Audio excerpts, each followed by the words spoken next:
Hello दोस्तों, मैं विनोद पटेल आपका पुनः एक बार स्वागत करता हूं। हम आज पढ़ेंगे भारत का अफवाह तंत्र पार्ट टू में दोस्तों हम देखेंगे भारत का जो पूर्वी अफवाह तंत्र है और ये जो अरब सागर में गिरने वाली नदियां हैं उनके बारे में। चलिए दोस्तों स्टार्ट करते हैं। लूनी नदी राजस्थान के अरावली पर्वत से निकलता है, उद्गम स्थल है। ठीक है, उद्गम स्थल याद रखेंगे, अरावली पर्वत से निकलता है। साथ में इसको मरुस्थल नदी भी कहते हैं और एकमात्र ऐसा नदी है जो रेगिस्तान के बीच से बहता है। ठीक है, और यह राजस्थान का प्रमुख नदी है, मुख्य नदी है लूनी नदी।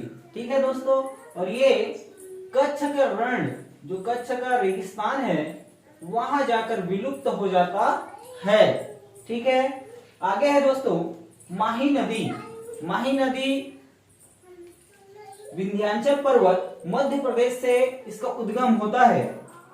माही नदी का उद्गम विंध्याचल पर्वत मध्य प्रदेश से होता है और इसको मुख्य बात यह है कि कर्क रेखा जो है इस नदी को 2 बार काटती है। ठीक है, 2 बार काटती है। अगला नदी बात करें दोस्तों, साबरमती है। साबरमती नदी अरावली पर्वत राजस्थान से ही निकलता है। ठीक है, और ये जो है साबरमती सुने होंगे बहुत बार, अहमदाबाद शहर इसके किनारे बसा हुआ है। ठीक है, अहमदाबाद शहर तटीय शहर है। याद रखें किस नदी के तट पर अहमदाबाद शहर है, तो वो है साबरमती नदी। साथ में चौथे नंबर की बात करें तो नर्मदा नदी आता है। नर्मदा नदी एक महत्वपूर्ण नदी है, इसको पढ़ना ही है। ठीक है, तो इसका उद्गम स्थल होता है अमरकंटक मध्य प्रदेश से।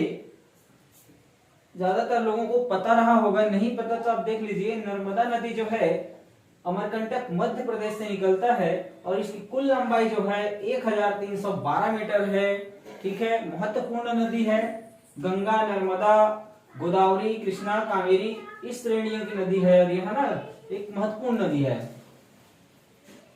अगर इसकी सहायक नदी की बात करें तो एक दूध नदी और तावा नदी और हिरण नदी इसकी सहायक नदियां हैं। याद रखेंगे, परीक्षा में पूछा जाता है कि नर्मदा नदी की सहायक नदी इसमें से कौन सी है, तो आप ये याद रखेंगे दूध नदी, तावा नदी और हिरण नदी इसकी मुख्य सहायक नदी है।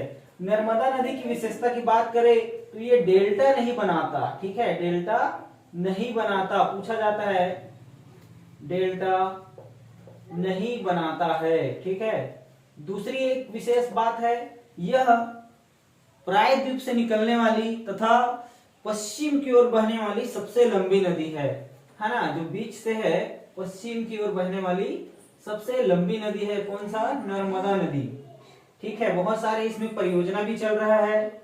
सरदार सरोवर इसी में से है और यह सरदार सरोवर से जो है गुजरात, राजस्थान और मध्य प्रदेश, गुजरात, मध्य प्रदेश और महाराष्ट्र, ये तीनों राज्य इनसे लाभान्वित होते हैं। अगला है दोस्तों ताप्ती नदी सतपुड़ा पर्वत मध्य प्रदेश से निकलता है, इसका उद्गम स्थल है और यह मध्य प्रदेश, महाराष्ट्र, गुजरात तीनों राज्य में इसका विस्तार क्षेत्र है। ठीक है, विस्तार है, इसको याद रखेंगे। ताप्ती नदी तो कहाँ मिलता है? तो खंभात की खाड़ी में गिरता है ये। ठीक है, खंभात की खाड़ी याद रखेंगे, अरब सागर या खंभात की खाड़ी, ये खंभात की खाड़ी में गिरने वाली नदियां नर्मदा, ताप्ती ये सभी है। ठीक है, ऊपर की जितने नदियां हैं ये खंभात की खाड़ी में गिरती है। अगला है दोस्तों मांडवी नदी। पूर्वी क्षेत्र में एक प्रमुख नदी है मांडवी नदी, जो गोवा राज्य में स्थित है और गोवा में ही इसका उद्गम है और गोवा की जीवन रेखा नदी कहलाती है मांडवी नदी। ठीक है, रेलवे में एग्जाम पूछा गया था कि गोवा की जीवन रेखा नदी कौन सी है, तो वो है मांडवी नदी। इसमें एक जलप्रपात बनता है, परियोजना है दूध सागर। ठीक है, दूध सागर याद रखेंगे, दूध सागर मांडवी नदी में एक प्रोजेक्ट है। अगला है जुआरी नदी। ठीक है, जुआरी नदी के तट पर गोवा शहर बसा हुआ है। ये दोनों नदी गोवा में है और गोवा शहर बसा हुआ है, ये महत्वपूर्ण है। ठीक है, जुआरी नदी। अच्छा, इसमें गुआरी दिख रहा है क्या? ये जुआरी है। ठीक है, जुआरी नदी। अगला है शरावती नदी। शरावत नदी कर्नाटक में है और कर्नाटक ही इसका उद्गम स्थल है। शरावत नदी की एक विशेषता खास बात है कि इसमें भारत का सबसे ऊंचा जलप्रपात बनता है, वाटरफॉल, ठीक है। कौन सा है? तो इसका नाम है जोग, अलग अलग लोग अलग अलग बोल सकते हैं, जोग गोरसप्पा बोलते हैं, ठीक है। भारत का सबसे ऊंचा जलप्रपात, वाटरफॉल बनाता है, ठीक है। कौन सा नदी में बनता है ये पूछा जा सकता है, तो वो है शरावत नदी, ठीक है। ऐसे ही प्रश्नों को पूछा जाता है जो थोड़ा सा डिफिकल्ट हो, तो याद रखेंगे। जोग गोरसप्पा भारत के सबसे ऊंचे जलप्रपात है और यह शरावत नदी बनता है। अगला है दोस्तों पेरियार नदी। पेरियार नदी अन्नामलई पहाड़ी से इसका उद्गम स्थल है ना। पहाड़ी में पढ़े थे, अन्नामलई पर्वत जो केरल में स्थित है, तमिलनाडु और केरल के बीच में, और ये केरल की जीवन रेखा नदी है, ठीक है। केरल की जीवन रेखा नदी कौन सा है? तो पेरियार। एग्जाम में पूछा गया था, व्यापम के एग्जाम में एफआई में, फूड इंस्पेक्टर में ये क्वेश्चन पूछा गया था 2017 के आसपास, ठीक है।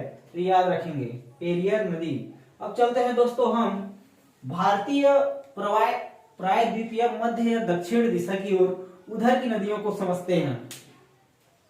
तो इसमें मुख्य रूप से बंगाल की, ये तो अरब सागर में गिरने वाली नदियां हो गई, और ये है बंगाल की खाड़ी में गिरने वाली नदियां। अगर ये छोटा सा मैं मैप बना दूं तो आपको थोड़ा सा आसानी हो सकता है, छोटा सा भी बनाते हैं, ज्यादा बड़ा नहीं बनाएंगे, ठीक है।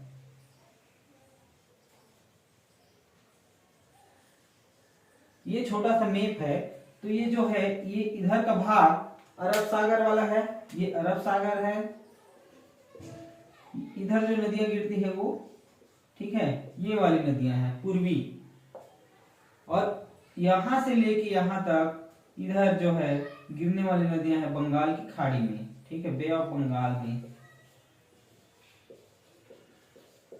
बंगाल की खाड़ी में गिरने वाली नदी ये है। तो सबसे पहले है स्वर्ण रेखा नदी, ठीक है। स्वर्ण रेखा नदी छोटा नागपुर का पठार झारखंड से निकलता है, ठीक है, झारखंड से निकलता है, और यह नदी झारखंड, उड़ीसा और पश्चिम बंगाल में इसका विस्तार है। साथ में स्वर्ण रेखा नदी में सोने के कण भी मिलते हैं, ठीक है, याद रखेंगे, सोने के कण स्वर्ण नदी में मिलते, स्वर्ण रेखा नदी में मिलते हैं।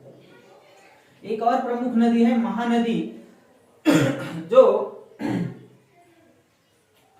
महानदी, जो सिहावा पर्वत छत्तीसगढ़ से इसका उद्गम स्थल है, और यह छत्तीसगढ़ और उड़ीसा में इसका विस्तार है। साथ ही इसमें एक परियोजना है हीराकुंड बांध, वो महानदी में स्थित है, ठीक है, महानदी में ही स्थित है।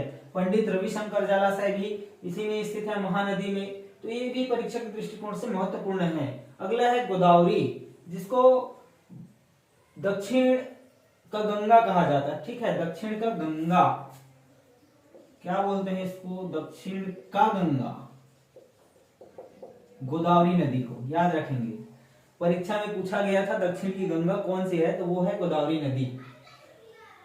इसका उद्गम स्थल त्रयंबकम नासिक से होता है, नासिक अर्थात महाराष्ट्र से, ठीक है, नासिक से होता है, त्रयंबकम पहाड़ी से, और इसका कुल लंबाई जो है 1465 किलोमीटर है। साथ ही साथ ये दक्षिण भारत का या प्रायद्वीपीय भारत का सबसे बड़ा नदी है गोदावरी नदी। इसका विस्तार देखें तो महाराष्ट्र, तेलंगाना, आंध्र प्रदेश में यह नदी का विस्तार है, ठीक है। कहाँ गिरता है? तो बंगाल की खाड़ी में। इसकी सहायक नदियों की बात करें तो सहायक नदी है वेनगंगा, पेनगंगा, वर्धा, पूर्णा, मांजरी, इंद्रावती, ये इनकी सहायक नदियां हैं।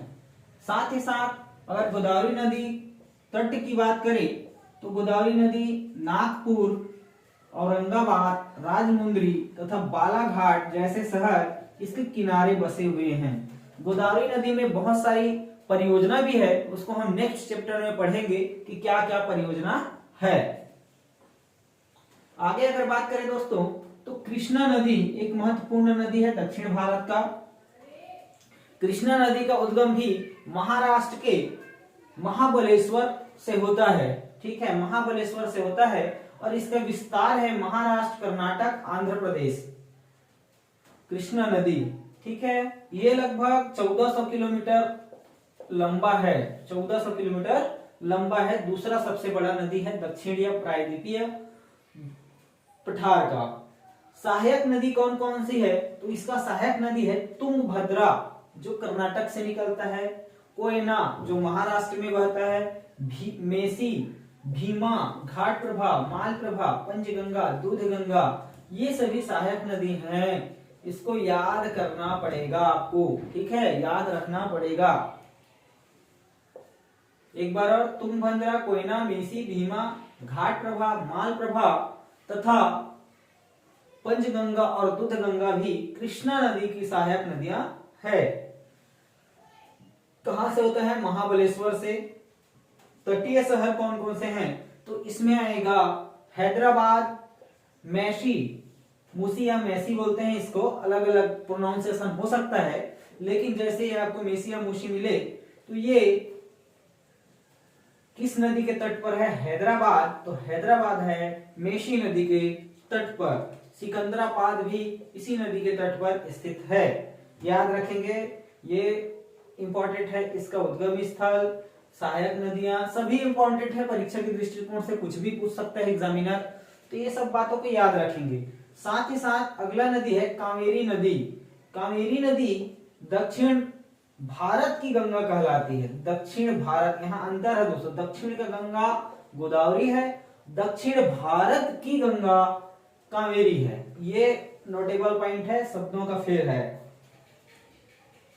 कावेरी नदी का उद्गम स्थल ब्रह्मगिरी पर्वत कर्नाटक से होता है। ठीक है, कावेरी नदी का उद्गम ब्रह्मगिरी पर्वत कर्नाटक से होता है और तमिलनाडु तक विस्तार है और ये जाकर बंगाल की खाड़ी में गिरता है। ठीक है, साथ में इस कावेरी नदी में शिव समुद्रम व कृष्णराज परियोजना है। ठीक है, कृष्णराज परियोजना इस नदी में स्थित है।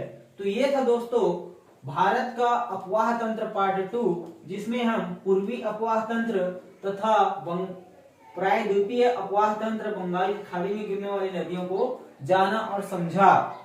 एक बार स्क्रीनशॉट ले लीजिए जिससे कि आपको आसानी हो जाए और इनसे प्रश्न आना ही आना है। अगर इंडिया का जीएस आपके सिलेबस में है तो इनसे प्रश्न बनता ही है। साथ ही साथ इसमें बहुत सारे ऐसे परियोजना है, उसके बारे में हम नेक्स्ट वीडियो में आपको जानकारी देंगे। ठीक है दोस्तों, और आप चैनल में नए हैं तो चैनल को सब्सक्राइब करिए जिससे कि नए जो वीडियो है उनका नोटिफिकेशन आप तक पहुंच सके। Thank you.